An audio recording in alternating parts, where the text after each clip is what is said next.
Sa ngalan ng Ama, ng Anak, at ng Espiritu Santo.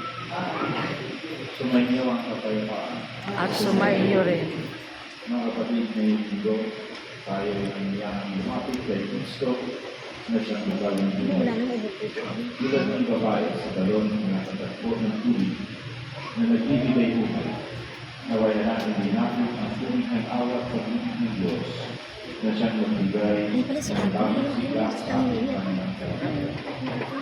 Sa araw nito ang pinagdiriwang ng kapistahan ng ating pananamantala sa Maria kapag marisarap sa banal na pagdiriwang ang ninapit ang ating pag-aasawa.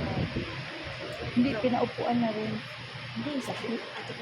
Ilalim ko sa mga pagdiriwang ng Diyos at sa inyo mga kapatid.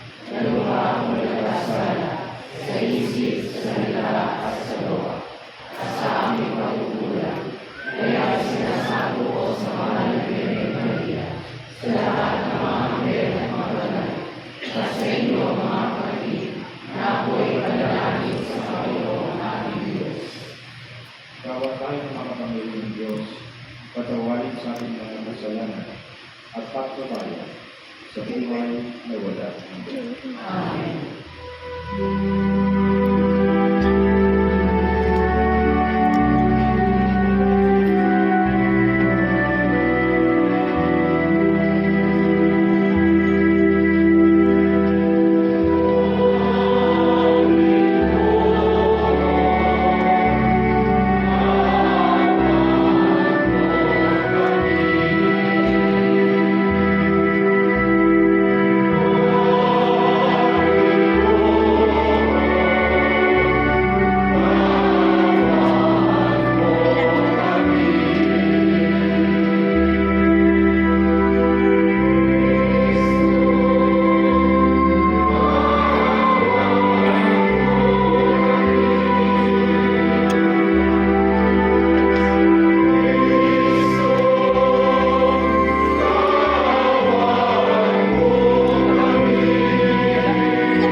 Manalangin tayo.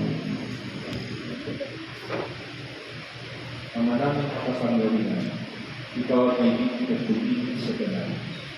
Itinuturo mo na ang mula sa kasalanan ay nasa kusang pagpapakasabi, pagkailangan ng pagmamalasakit. Tunay mo ang aming pag-amin sa nagawang pagsuway, upang sa pagpapakilapaan namin bigit sa iyong harap. Kami lagi mong may pamakyal sa iyong pamibig kinatapat.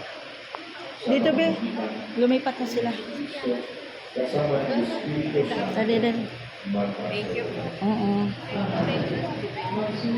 Doon na sa dulo tayo.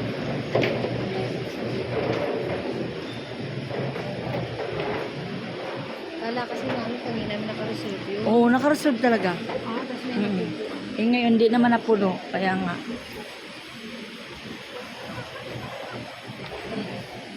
Ang salita ng Diyos mula sa aklat ng Exodo. Noong mga araw na iyon, talagang uhaw na Israelita. Kaya sinumbatan nila si Moises. Inalis pa kami sa Egipto para makalim sa uhaw, pati mga anak namin at mga hayop. Kaya taimtim na nanalangin si Moises sa Panginoon. Ano ang gagawin ko sa mga tao na ito? Hindi na nila akong gagawin. Sumagot ang Panginoon. Magsama ka ng ilang pinuno ng sambahayan ng Israel at mauna kayo sa mga Israelita. Dalhin mo ang lingkod ko na inampas mo sa ilog at umakay na kayo. Hihintayin ko kayo sa ibabaw ng malaking bato sa Horeb. Hampasin mo ito at bubukal ang tubig na may inom ng mga tao. Gayon nga ang ginawa ni Moises. At ito ay nasaksihan ng mga kasama niyang leader ng Israel. Ang lugar na iyon ay pinangalanan nilang Masa at Meribah. Dahil sa doon talo-talo ang mga Israelita at sinubok nila ang Panginoon. Ang pinagtalunan nila ay kung pinapatubayan sila ng Panginoon o hindi. Ang salita ng Diyos. Salamat sa Diyos.